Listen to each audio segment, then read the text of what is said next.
Lights, camera. Mesdames et messieurs, s'il vous plaît, faites un maximum de bruit pour votre animateur, Guillaume Saint-Cyr! Allô? Hey, je suis tellement content. C'est la première fois que je fais On jase de film live. Je suis tellement content que ça se passe à Rouyn-Noranda. Pour vrai, vous êtes beaux, my God, ça n'a pas de sens. On jase de film, pour ceux qui ont jamais écouté le podcast, la formule est simple, je m'entretiens avec un invité ou une invitée de ses goûts en matière de cinéma. Normalement, on passe en revue 3 coups de cœur, un film détesté et un plaisir coupable. Aujourd'hui, avec le temps, on va juste faire les 3 coups de cœur. Si le temps nous le permet, peut-être un autre film. Et aujourd'hui, je suis tellement content de recevoir, c'est une humoriste qui est de moins en moins émergente. Je l'adore. Accueillez-la, faites beaucoup de bruit pour Michel Desrochers!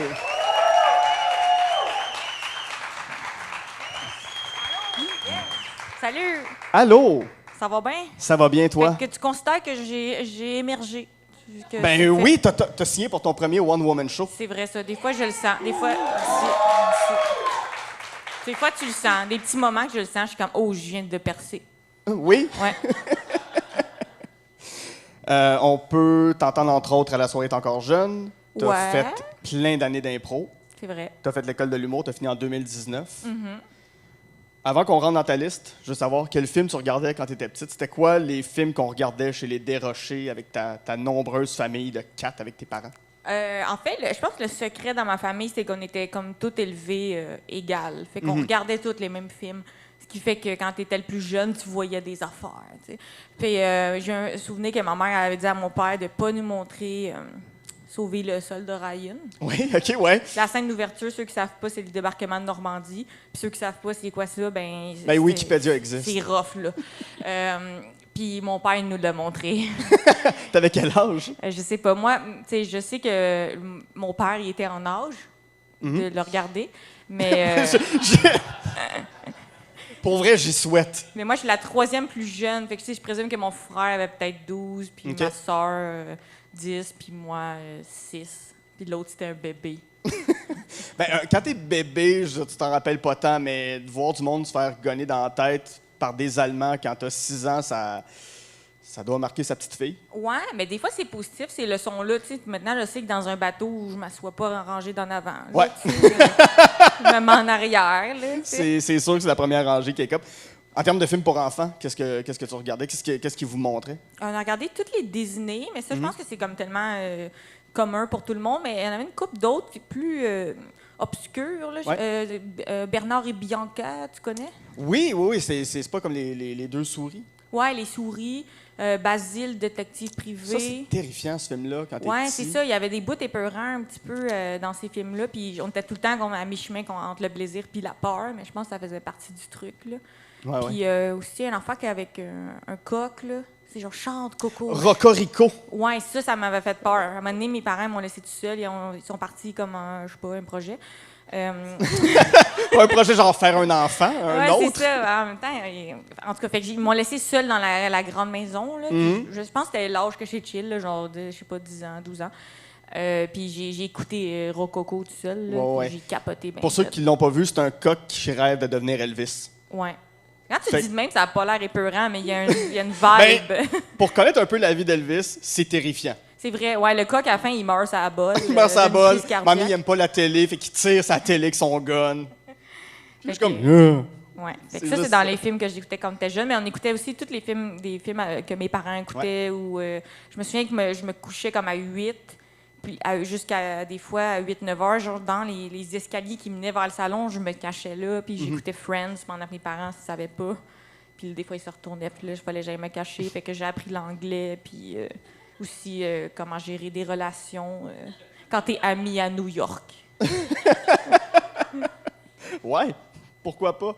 Ton premier film, Notting Hill, c'est un film de 1999 réalisé par Roger Mitchell qui met en vedette Hugh Grant et Julia Roberts. Peux-tu me résumer Notting Hill? Ouais, c'est ça qui est cool, c'est que mes 3 coups de cœur, c'est des genres de péchés, genre, tu sais, tous mes coups de cœur sont des films de merde aussi, fait que ça, c'est nice qu'on couvre ça. Le film, ça raconte l'histoire de Julia Roberts, ça fait comme elle joue une actrice connue. Oh, c'est méta, hein, tu vois.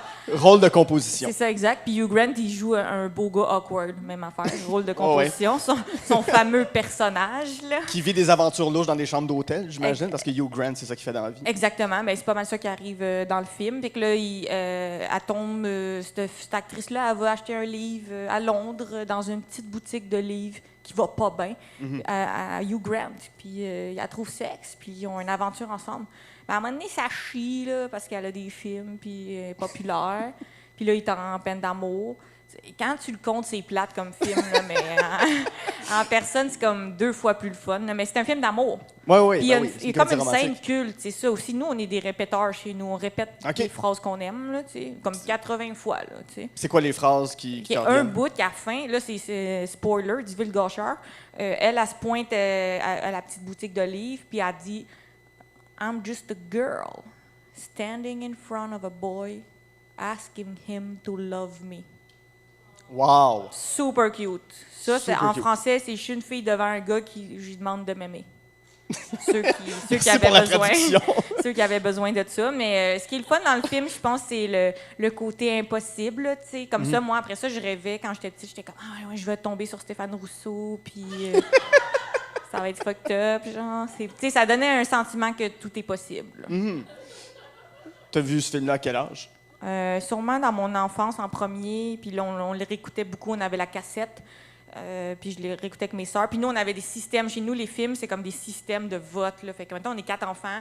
Là, tu as un pouvoir de votation. Fait que là, mettons, on faisait comme... On amène 3 cassettes chaque. Là, on les met à terre. Là, tu as 2 votes. Mais au début, tu as 4 votes, OK? Tu as 4 votes, mais tu peux monter puis descendre. Fait que là, tu peux monter ton film que t'aimes. Mettons, t'es bien horny, là. Tu veux ton affaire de Hugh Grant, tu le montes de 2. Mais si ton frère il a mis Robocop, tu peux le descendre, son choix aussi. Ça, là, c'est un processus, ça prenait des heures. Là, on remettait, là, il en reste un top 4, on retourne, on a un vote chaque. À la fin, ce qui est fou de ce système-là, c'est que tu écoutes un film, puis c'est même pas ce que tu voulais. Tu t'es perdu là-dedans. J'ai plus l'impression que c'est un système que quand vous avez décidé, il est l'heure d'aller se coucher. Oui, c'est vraiment ça, ouais, exactement. C'est plus ça. Notting Hill, ce que je trouve intéressant, c'est que tu l'as dit que quand tu étais petite, tu aurais voulu rencontrer Stéphane Rousseau puis vivre l'amour avec lui. Tu es de moins en moins émergente, ce qui fait que tu rencontres des personnalités connues.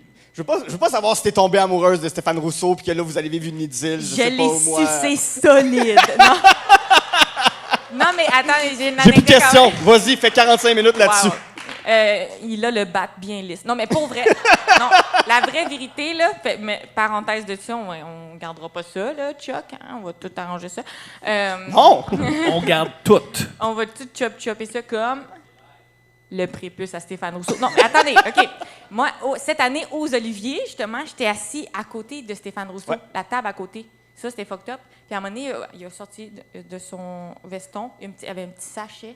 Puis j'ai reconnu le sachet, c'est une compagnie qui fait des edibles, des jujubes aux potes.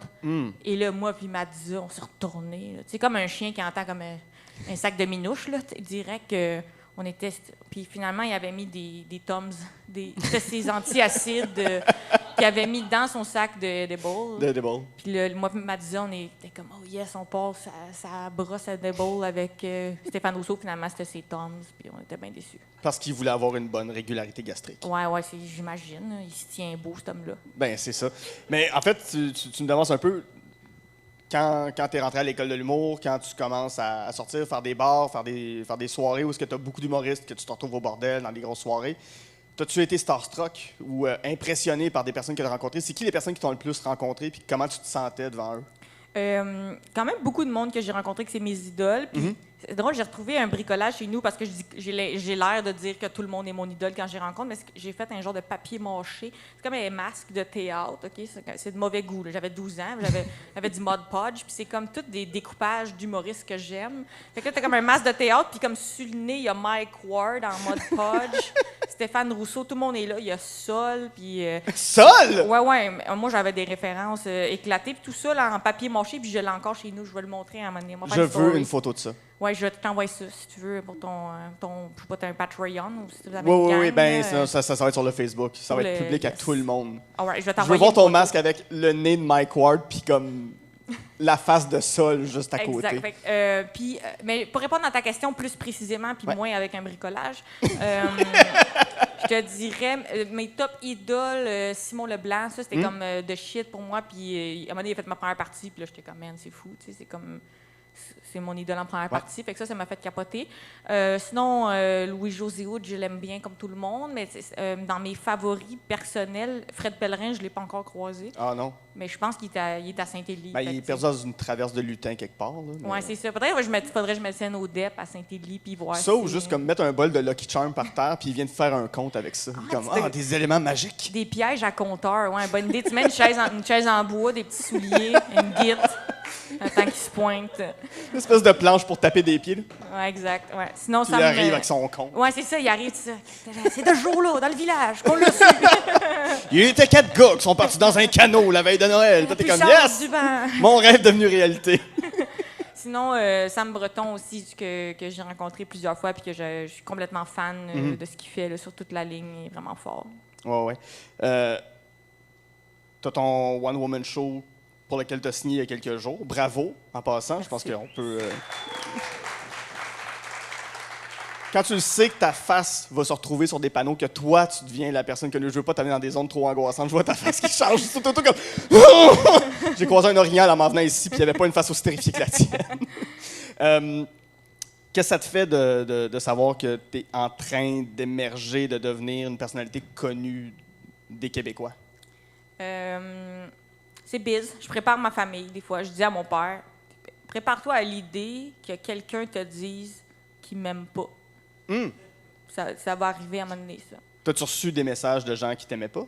Ouais, mais tout le monde en reçoit maintenant sur Facebook. Oui, même oui. les gens ordinaires. Je te déteste, Calice. Je viens de checker ton profil. Tu me pues au nez. Mais ouais, j'en reçois. Ça dépend aussi. C'est une question de contexte. Là, mettons, j'avais fait des capsules pour Urbania. Puis ça, c'était comme... c'était propulsé, je veux dire, dans le sens...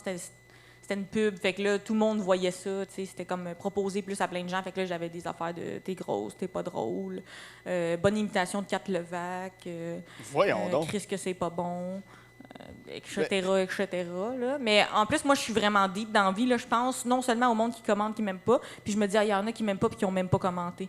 Tu vois que j'ai des problèmes, là. Mais j'ai pas peur de ça, tu vois, la production...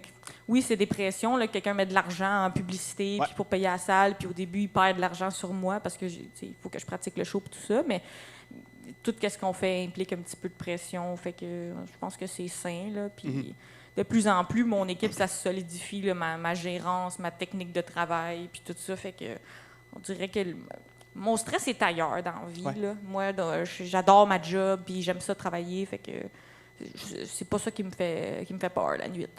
Parfait, bravo. Hein, c'est le fun, hein?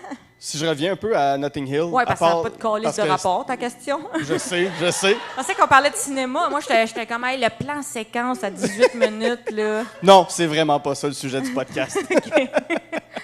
À part la scène que tu nous as décrite, y a-t-il une autre scène qui t'a marqué dans ce film-là? Ouais, le personnage de Hugh Grant, il est vieux, mais il y a un coloc. Là. En fait, un flatmate. Faut que tu imagines tout le film avec un accent british un peu. Là. C'est un petit peu Harry Potter style, là, mais moins de magie. La magie de l'amour. Exact, c'est ça. De la magie du grand mensonge que tu vas sortir avec quelqu'un de connu, qui n'est pas vrai pantoute. Mais le coloc, il est drôle. Là. Il est comme en bobette gris. Puis là, ça vieillit mal, ça. Mais je veux dire, c'est un funny coloc. Ouais. Puis aussi, à un moment donné, c'est comme des coïncidences. Là, il ne sait pas son nom code à l'hôtel, parce qu'elle a un nom de code à l'hôtel, parce qu'elle est connue. Puis finalement, le coloc, il s'en ressouvient. Il est comme « Ah, c'est Flintstone, le code. » Puis là, finalement, ça lui permet de retrouver la fille, genre. Mais c'est pas un film drôle, hein. Tu vois, tu le vois quand je le compte que c'est pas un film drôle. Mais c'est un film cute. Génial. C'est mignon. Ton prochain coup de cœur, c'est G.I. Jane. Yes, let's go, les filles. Film d'action, film de guerre féministe, I guess. La guerre féministe, let's go. La guerre des femmes, ben oui. La guerre des femmes, La guerre des femmes. go. C'est un film de 1997 réalisé par Ridley Scott qui met en vedette Demi Moore, Viggo Mortensen et Anne Bancroft. Même question que tantôt. Yes, OK, mais avec plus de passion. Je réalise que je m'en fous de Notting Hill, là. On en parle de G.I. Jane. OK, G.I. Jane, c'est Demi Moore qui veut rentrer. C'est la première femme dans le programme des Marine Seals, qui est, en théorie, je pense qu'ils ils doivent tous dire ça, là, mais éclairage dramatique. C'est parce qu'il nous reste 5 minutes, je sais pas. On est comme au bordel. Je me suis pas rendu compte, j'ai parlé 35 minutes de Notting Hill. Je suis tellement passionnée. Tellement fort.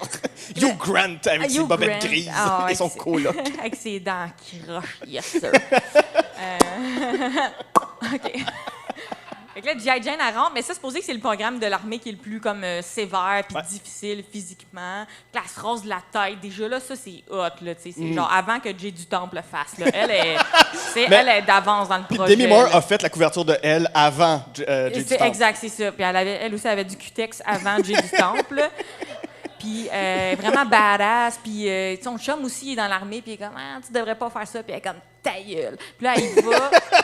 Ça, c'est un programme intensif. C'est comme 2-3 semaines. C'est peut-être même plus long que ça. Puis aussi, il y a plein de monde qui drop. C'est ce genre de programme. C'est comme à l'école de théâtre. Là, ils en prennent 36, ils en gardent 4. Là. Ils en tuent 2. Ils en tuent 2. C'est Gilbert Sicotte qui s'arrange pour les tuer. C'est ça. Viggo Mortensen, c'est Gilbert Sicotte là-dedans. OK? Wow! Viggo Mortensen, c'est Aragorn dans Lord of the Rings. Puis là, il fait le général d'armée là-dedans. Puis il aime la poésie. Là. Genre, au début, ils sont tous en ligne, là, le monde, pour genre, commencer le programme, First Day. Puis il est comme... I never saw a wild thing sorry for itself. A little bird will fall frozen dead from the... Je me souviens plus qui se dit. Nest. Nest. Before ever having felt sorry for itself. Puis là, le monde... Fuck, man. Le général est poète. Dans la vraie vie, ce serait juste comme... Le général, il est fucké. Genre, pourquoi on va répondre aux ordres de ce gars-là? C'est-tu de même dans l'armée au Québec? Genre, quand non, je pense que... Il passe sur du Nelligan, première journée. Vaisseau d'or. Ce fut un vaisseau d'or! Ah! Que la neige a neigé! 25 push-ups! Lui, il fait des poèmes comme entre les temps où il fait souffrir le monde, puis ils ont comme un tableau de, tu sais, lui, il a drop out. Il fait tout le temps dropper out un gars la première journée. Genre, c'est important qu'il y ait un drop out la première journée. Puis ils battent aussi. Puis à un moment donné, ils font comme un week-end. Tu sais, c'est comme la conclusion. C'est comme le stage, si tu veux. Ouais. Ils vont, genre. À une place à l'extérieur, puis c'est une simulation de mission. Puis Demi Moore est devenue tellement bonne, elle fait des push-ups à une main assez musclée pour ce rôle-là, puis elle est devenue chef d'équipe, vu que toutes les autres ont droppé. Okay. Puis ça, c'est le ultimate weekend. Là. C'est comme quand au cégep, tu prends randonnée pour ton cours de gym. Là. C'est...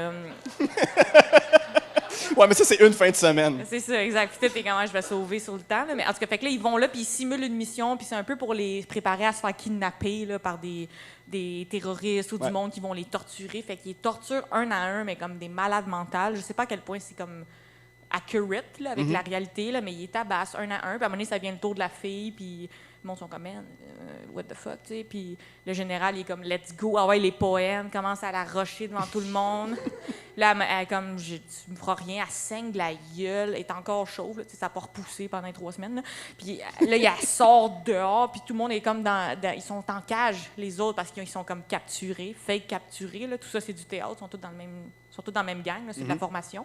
Tous les autres gars qui ont comme struggle de l'accepter dans la gang sont là, puis le général commence à la tabasser devant tout le monde, puis il dit, qu'est-ce que vous allez faire, les gars, si cette fille-là, elle vient au front avec vous autres, puis quelqu'un part à la violer, puis là, il arrache sa ceinture avec son couteau, puis commence à genre simuler la violer, puis là, tous les autres gars sont comme, man, the fuck, tu sais. Puis là, elle donne un coup de crâne.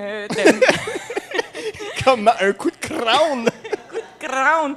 C'est ça, pas de cheveux, ça fesse. Là, j'ai l'impression que tu le dis, puis j'entends le crâne craquer, genre. Ah ouais. Ça, il pète le nez au gars des poèmes, puis là, ils se pètent l'un et l'autre, elle ramène ses pants, puis là, c'est là que tous les gars dans le cage sont comme, oh, this girl is badass. Puis là, ils montent dans le cage, ils sont comme, aouh, aouh.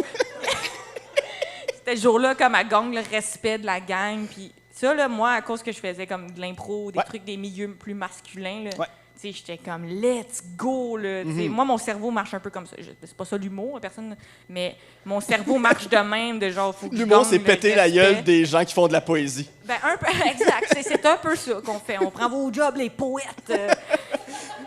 Mais on dirait ce côté-là de... Moi, je suis vraiment non-violente, puis j'aime pas la confrontation, mais dans mon intérieur, genre, j'adore le rap violent, puis l'humiliation, Mais puis tout ça. Tu genre. as un côté compétitif, je veux dire, juste de faire des compétitions pour savoir quel film vous allez regarder, Déjà. avec un système de votation très complexe, je pense qu'aucune démocratie a adopté jusqu'à maintenant. Ouais, c'est ça, c'est plus complexe que les systèmes politiques établis en ce moment, ce qu'on faisait. Oui, c'est ça. Les gens trouvent ça compliqué, les systèmes à 2 tours, puis les systèmes représentatifs. Le tien, tu me l'as expliqué, puis j'ai eu un blackout tantôt, je m'excuse. Mais j'avais déjà entendu dire que ton père vous faisait faire des compétitions à tes frères. Vous êtes combien chez vous? 4? On est 4 enfants. OK. Puis les deux, mais mon père et ma mère sont comme ça, mais j'en ai parlé à d'autres podcasts, et que je vais pas nécessairement compter les mêmes anecdotes, mais de toute façon, il y en a à l'infini, là, toute la vie, c'était des concours chez nous, c'était vraiment comme... C'est une façon de se motiver, puis c'était pas vu négativement. La compétition, c'était comme une façon de faire tout plus intensément, ou de donner un prix à la fin.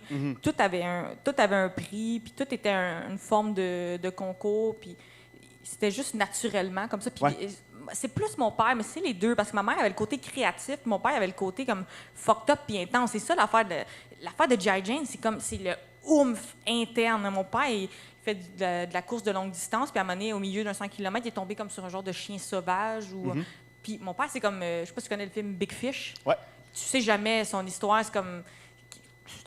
Avec le temps, là, les choses deviennent comme plus intenses. Tu fais une moyenne là-dedans, puis garde qu'est-ce que tu penses qui est vrai. Mais il a dit qu'il est tombé sur un loup sauvage, genre, au milieu de son 100 km, puis que, genre, juste comme il l'a dominé, genre, en étant comme... Hey!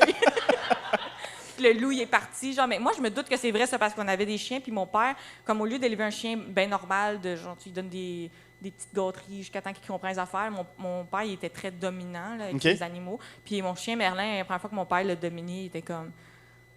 Puis là, le chien, il est tombé sur le côté puis il s'est pissé dessus.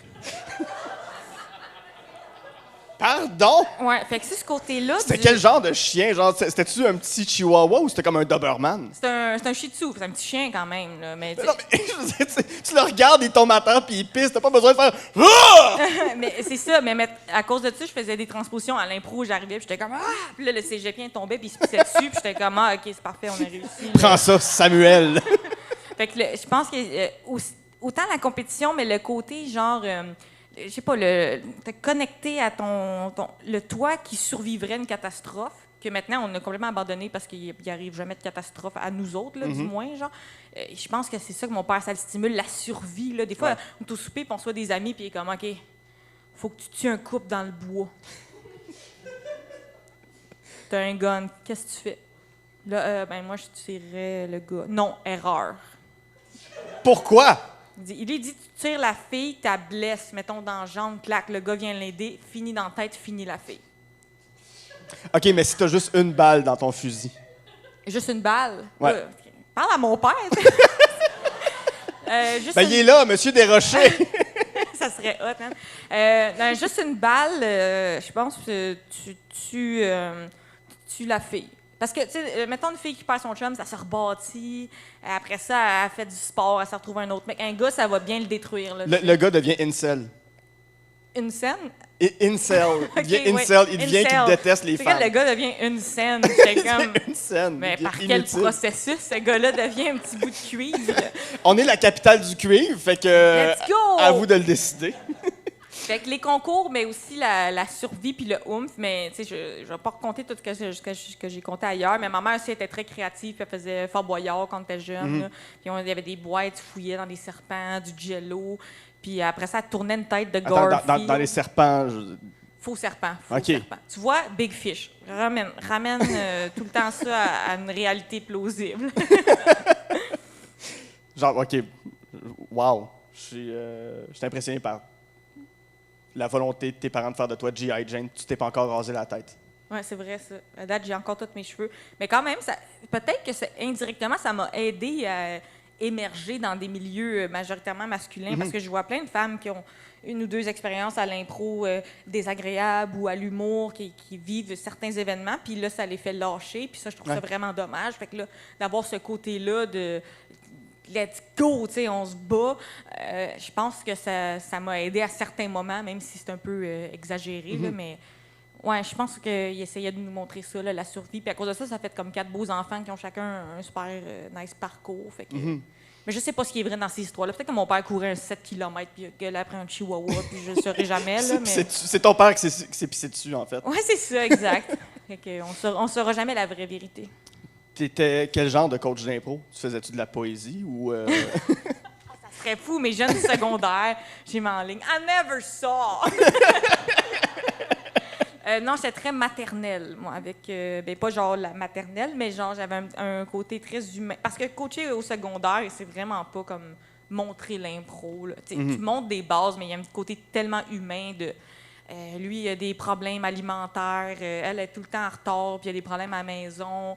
Lui, il sait pas qu'il faut qu'il mette du déo.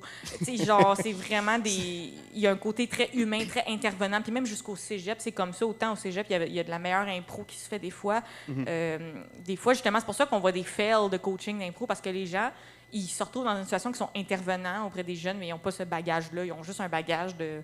J'ai fait 14 tournois puis 3 ans d'impro, mais tu sais, comment gérer ton jeune qui a un problème de consommation puis qui a pigé dans une petite caisse. T'as déjà eu à vivre ça? Ça, c'était pendant que j'étais au cégep, puis moi, j'étais parmi les autres étudiants. Okay. Mais tu sais, au secondaire, j'ai pas eu des problèmes graves. Moi, j'étais dans un collège assez comme... avec des jeunes que la famille est plutôt aisée, que c'est privé. Donc, il y avait évidemment... Tous les jeunes ont des problèmes, mais c'était pas des affaires de... « Oh, je me suis fait poignarder à collation, je peux pas venir, là. » Mais... Pour mon jus McCain. Ah non, c'est ça. Je me suis fait encore poignarder pour mon jus. Fait que il y avait quand même un côté très humain avec ça, puis j'avais surtout de l'amour pour ces jeunes-là, puis je leur ai montré tout ce que j'ai pas eu des autres coachs. Moi, les coachs étaient un peu comme mon père, dans le côté t'es un lion, let's go, faut s'endurcir, des ateliers dont on se met des claques à la gueule, puis des affaires de même. Moi, j'ai donné à mes jeunes tout ce que j'ai pas eu de mes autres coachs. Fait que ce qui est important, c'est le spectacle. Ce qui est important, c'est l'amour que tu as pour les autres joueurs dans l'équipe. Ça peut être 14-0, on a perdu, puis si c'était des belles impros, je suis fière de vous. Vous m'avez donné le frisson, je vous aime. On allait des fins de semaine, des tournois ensemble, puis j'essayais tout le temps qu'on connecte sur le plan personnel, des jams de guitare, puis parler de ce qu'ils vivent chacun, puis les pousser aussi. Il y a un qui était super bon, qui faisait de la composition musicale, puis je l'avais poussé, let's go, secondaire en spectacle, cégep en spectacle. J'avais justement un autre qui était super bon avec les poèmes, puis les mots, que je l'envoyais tout le temps sur les impros comme ça. Ce gars-là est devenu caporal d'armée. C'est ça, finalement, il travaille pour l'armée canadienne. Mais fait que de vraiment pousser les jeunes, puis je les ai juste aimés, ces jeunes-là. Puis je sais pas si j'étais une coach nécessairement bonne. J'étais à un moment de ma vie où j'étais plus dépressive, puis je m'en allais en humour, mais j'étais pas prête à prendre la décision. Mais de plus en plus, je voulais faire des jobs qui avaient un peu rapport, genre coacher de l'impro. Mais je leur ai donné juste de l'amour à ces jeunes-là, puis vraiment de la motivation, puis leur montrer comment que chacun était spécial. Là. Puis ça n'avait pas rapport avec les points, puis gagner des affaires. C'est quoi les tu sais, tu as dit que tu avais des coachs qui étaient très... Faut que tu sois un lion, faut que tu sois une hyène, puis que tu sautes dans l'arène, tout ça. C'est quoi les points positifs et négatifs de ce genre de coaching-là? Excellente question. Je pense que de pousser les gens à se dépasser, c'est une bonne idée. Puis je pense qu'en impro, impro, théâtre, humour, n'importe qui performe, il faut que tu te connectes avec ton corps. Puis ça, les gens le font plus. C'est la même gimmick que ta tante qui aime le yoga, puis ton ami qui a lu un livre sur le bonheur. On n'est plus connecté avec notre corps parce qu'on fait juste des affaires de cerveau puis de sel. Fait que personne n'est connecté pour vrai avec ce qu'il fait. Il y a des athlètes qui apprennent ça, justement des acteurs qui apprennent ça. Puis des fois, ils sont fatigants avec ça. Ça limite, là, mais ce côté-là d'être un lion, c'est aussi de se commettre, puis ça ramène à l'état de nature puis de survie qu'il y a dans l'impro. Fait que ça a un sens pour moi. Mais quand je le coachais à mes jeunes, j'essayais de rendre ça moins intense. Et au lieu de se donner des claques à la gueule, parlons-en de c'est quoi se connecter. Ouais. Puis au lieu de forcer du monde à se frencher, parlons-en de c'est quoi la limite physique, puis qu'est-ce que ça représente d'aller toucher quelqu'un dans un sketch qui est fictif. Tu sais. C'est plus dans la façon de le présenter. Après ça, tout l'aspect compétitif au cégep, il y a plein de monde qui trouve leur plaisir là-dedans, puis je comprends pourquoi ça existe. Là. Le côté négatif de tout ça, c'est le traumatisme. Là. Des fois, tu le vis, tu es en groupe, tu es comme c'est chill. Puis là, tu es assis chez vous 4 ans plus tard, tu fais comme tabarnak, c'était weird ça. Puis c'est l'effet de groupe qui fait ça. Les gens sont comme ça tout le temps. Ouais, Quand ouais, t'es ouais. seul, tu fais pas d'émeute. Là, on est 3000, let's go, on Let's vire go. un char de police à C'est ça. l'envers. Le tu sais. Canadien a gagné pour aller perdre. Oui, Yes. exactement. Mais je pense que l'effet de gang fait ça, puis il y a des belles choses qui se passent en groupe. Moi, c'est pour ça que je fais un métier qui est plus public, Ouais. avec des crowds, mais je pense qu'il y a un côté de le leader gang qui soit positif ou négatif, puis les gens qui sont des suiveurs, des timides, des gens qui ont déjà vécu des traumatismes, après ça, les autres, ils vivent ce moment-là un peu sans se rendre compte, sans se poser de questions, puis des fois, ça peut laisser des traces importantes. Tu sais. Il y avait une fin de semaine, mon cégep, ça s'appelle la fin de semaine intensive, même affaire que G.I. Jane. Là. Puis là, Toujours en impro. exactement, en improvisation, puis tu allais chercher des lettres, mettons...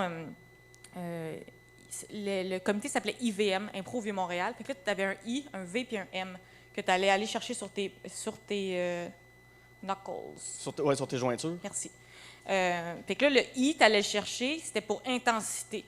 Fait que là, il fallait que tu ailles faire un atelier, que tu allais tout seul dans une pièce avec le coach, puis là, tu faisais quelque chose d'intensité. Fait que là, l'impro de genre « Ah, j'ai perdu mon bébé! » Puis des affaires, tu sais. Fait que là, puis là, il disait « Non, tu l'as pas eu. » Puis là, tu allais te replanifier, tu étais dans le chalet, tu es comme non, OK, mon intensité, c'est quoi? Là, tu retournais avec un genre de. Tu avais fabriqué un fœtus mort, puis là, tu retournais. Wow! Ah! Non, là! Puis là, tu pleurais, puis là, il disait OK, tu as atteint l'intensité. Puis là, il te mettait un I, sa jointure. Au moins, tu le gravais pas. Ouais, au moins, c'est ça. Au moins, c'était pas un Ça peut être tatou. ça. Après ça, tu allais chercher ton V qui est, de Vieux-Montréal qui était pour vérité. Puis là, tu allais faire un impro. Puis là, tu étais à 2 pour celui-là. Puis tu allais voir le coach tout seul. Puis là, tu essayais de faire une scène qui avait du vrai. Puis là, il disait non. C'est pas assez. Mon ami avait fait comme 4 fois l'affaire de vérité, puis à la fin, il avait réussi, puis c'était une fille qui elle fouettait le dos avec une ceinture, ça a été jusqu'au sang avec des bleus. Quand elle est revenue, sa blonde était comme « Dude the fuck, genre, qu'est-ce que t'as fait au chalet? » Il avait eu son V, puis je me souviens plus c'était quoi le M, là, mais tu gagnais tes lettres comme ça, puis c'était à la fois la plus belle fin de semaine de l'année, à la fois, je suis sûre que certaines personnes sont sorties de là un peu traumatisées, Ben, puis c'est est-ce que sûr. ce moment-là de fœtus arraché puis de fouettage de ceinture, ça t'amène à être bon dans la mixte? Ouais, c'est ça. Bonne question. Dans une comparée dont le Ouais. thème est « J'ai perdu mon... » Ben, même pas mon bébé, ça c'est intense, mais comme C'est ça. « J'ai perdu ma Hot Wheels », genre. Exact, ouais, c'est ça. Mais ça l'aide, là, beaucoup. Mais ce que ça fait, c'est que le monde bond, il connecte. Mais c'est dur de faire la différence entre j'ai connecté parce que c'était le fun, puis j'ai connecté parce qu'on a tous le même traumatisme. Ouais. Puis, souvent, on pense que les arts, ça va juste être quelque chose qui se passe dans la tête, puis c'est de la création, mais tout le monde le dit, c'est de la discipline, c'est de travailler le plus possible, puis ça se rapproche des fois de l'armée, qu'on le veuille ou pas.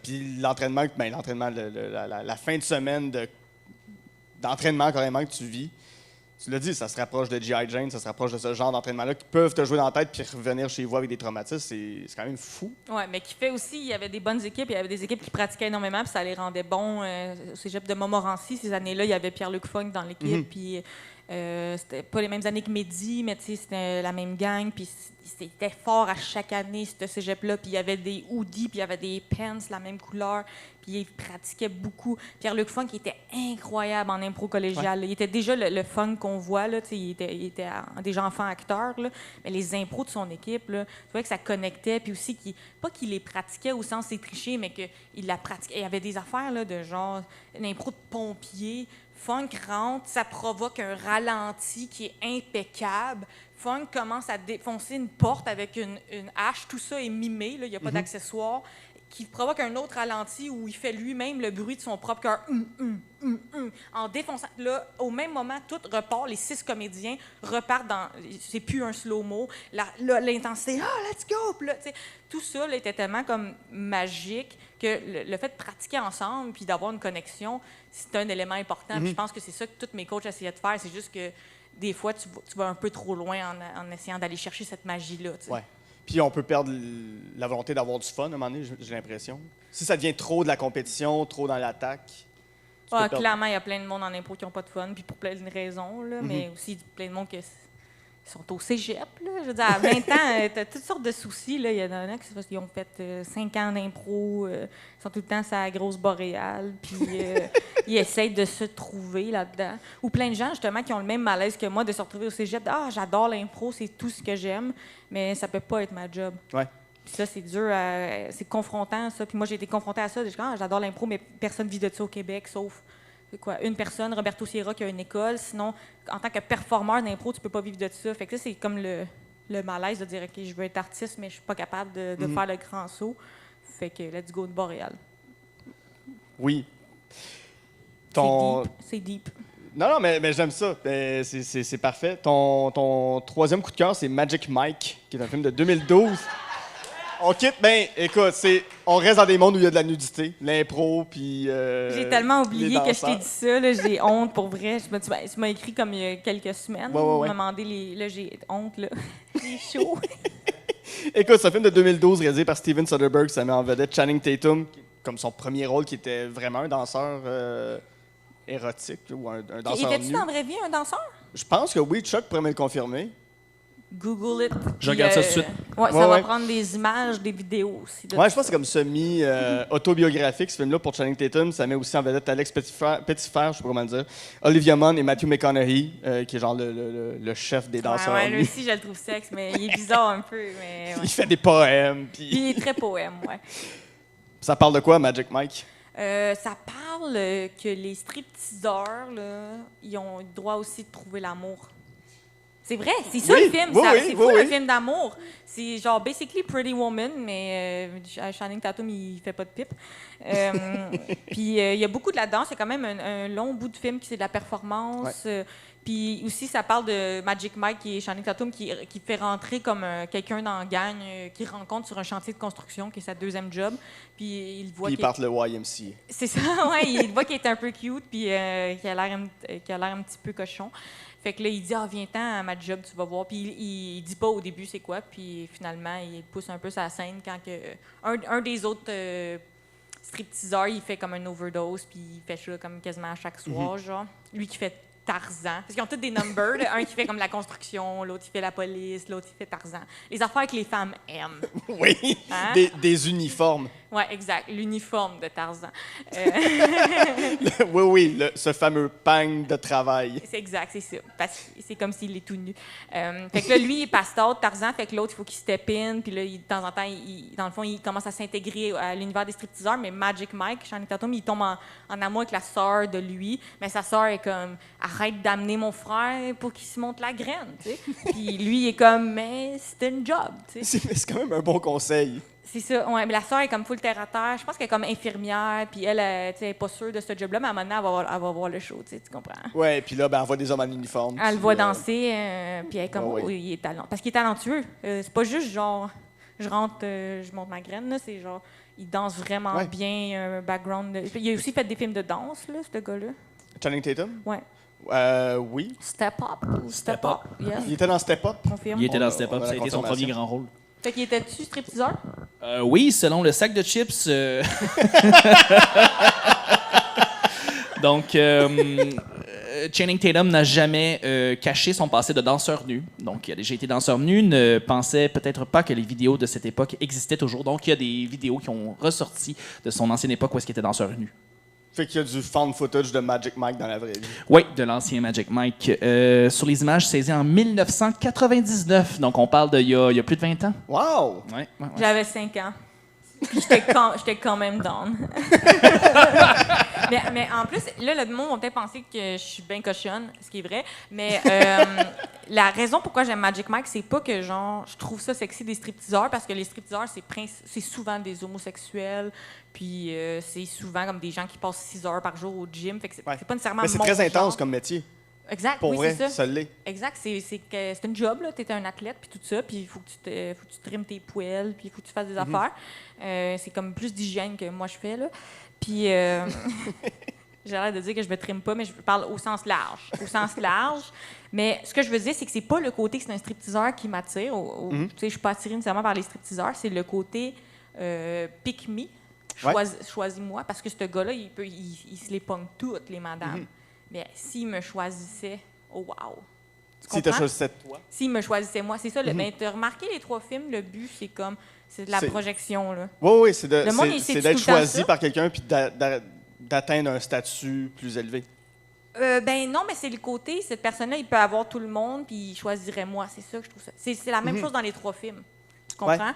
Dans Notting Hill, Julia Roberts, ça pourrait sortir avec n'importe qui. La tombe sur ce gars-là, boum, ça y arrive. G.I. Jane est la première femme à faire ça, tu sais.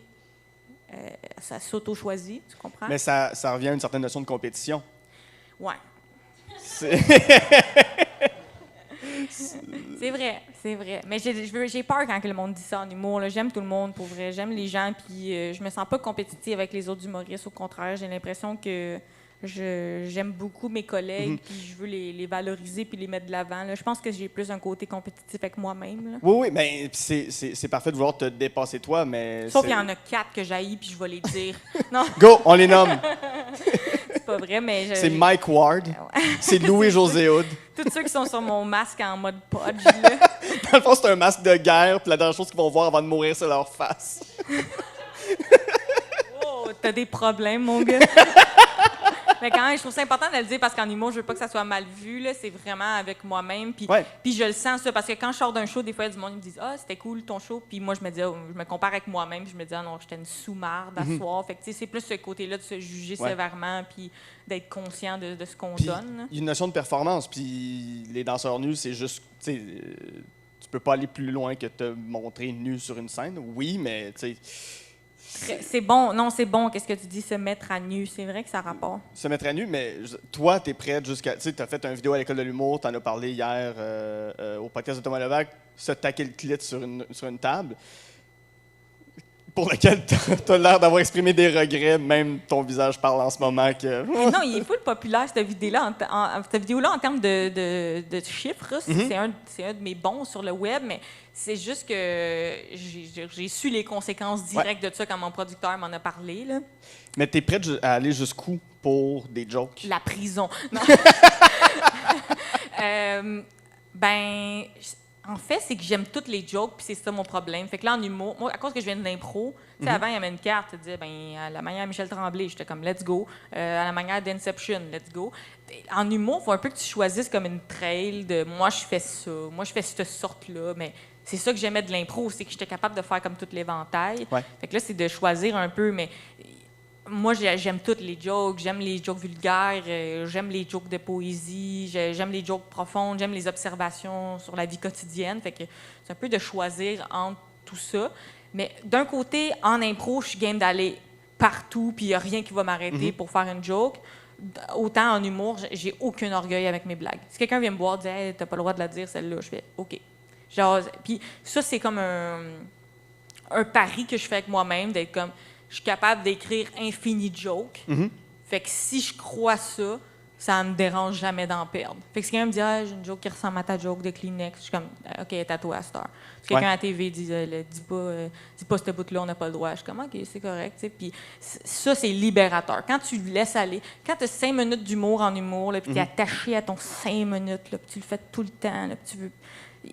C'est toxique, ça. Il faut que tu crisses-les aux poubelles, puis recommence. Jusqu'à temps que là, tu aies cette confiance-là que tu peux écrire tout le temps. Là. Fait que autant j'ai le goût d'aller partout, autant je trouve ça vraiment rassurant que je peux tout perdre mes jokes puis je serais pas inquiète de recommencer. C'est la force de l'impro que ça m'a donné. Où est-ce que tu veux aller avec ton one-woman show? Comme des noms de villes ou... Non. Toi, jusqu'où tu veux te dépasser pour ce spectacle-là? Oh, je veux aller deep, ouais. Parce que je réalise que toutes les autres affaires que je fais, c'est un peu pour faire ça. Que j'aime les podcasts, là. Je t'aime. Ouais. Puis j'aime ce que je fais d'autre, puis j'aime la TV, puis j'aime la radio, mais le moment que je suis sur scène, 1 heure et quart, c'est vraiment ça que j'aime, donc il y a beaucoup de travail. Puis il y a du travail à faire sur mon show, parce que tout le matériel actuel qu'il y a dedans, il est passé à la TV. Fait qu'il faut que je réécrive tout ce show-là, Puis, mais je vois que c'est une priorité pour moi. Dans ma semaine, là, quand je vois, j'ai des tournages, j'ai des affaires, j'ai de la création, mais le show, là, ça, c'est ça qui me stimule. Puis je veux aller jusqu'au bout. Puis c'est juste le début. Là, parce que moi, je l'ai fait, mettons, 25 fois, là, mon show à date. Là. Je vois que c'est le début de la magie. Je commence à être à l'aise à improviser au milieu de mon heure, à vraiment connecter avec le monde. L'autre jour, j'ai comme testé mon numéro pour la TV qui est comme sur les idées suicidaires. T'sais, ça, c'est deep, là, d'aller jouer. Là, tu joues avec le cœur de ces gens-là. Puis j'étais encore touchée par le fait qu'il y a comme un seul billet vendu. Fait que de voir les salles se remplir, des petites salles, on s'entend depuis COVID style, sold out, baby. Let's go, je sais pas si vous en avez entendu parler. 12 personnes. Fait que de vraiment de vivre ça, là, ça c'est ma priorité, c'est mon rêve, puis je vois qu'il me reste plein de surprises à vivre. Là. Ouais.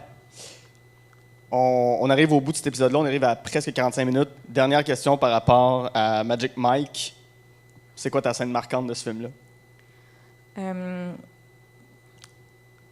Ben, c'est quand c'est ça, l'infirmière, elle vient comme chercher son frère. Es-tu en uniforme?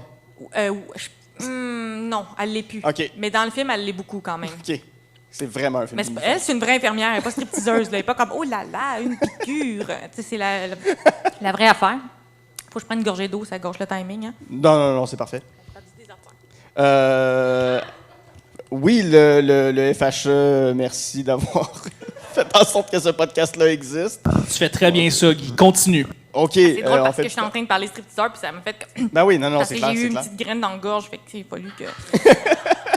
Fait qu'elle, Parlant de Magic Mike, les petites graines dans la Parlant bouche. des petites graines dans la gorge, elle y va voir, elle va chercher son frère, puis elle est pas contente parce que son frère, il est jeune, je pense qu'il a comme 18-19 ans, fait qu'elle veut pas qu'il devienne stripteaseur, puis c'est pas clair, mais je pense que les parents sont morts.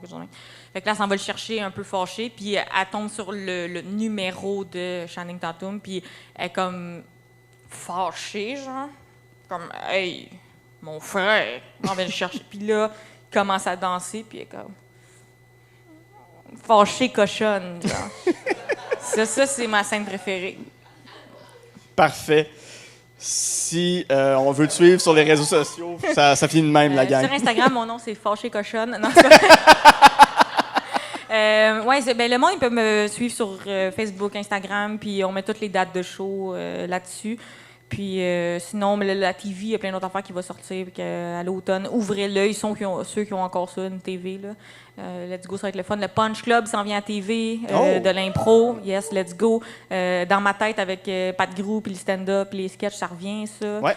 Puis Corde Raide, ça revient. Vous voulez voir moi qui insulte des patrons dans leur face. Allez voir ça. Fait que tout ça qui s'en vient, mais sous le temps, rendez-vous sur mes réseaux sociaux, là, puis... on jase, on s'aime, on est content. C'est ça qui est important.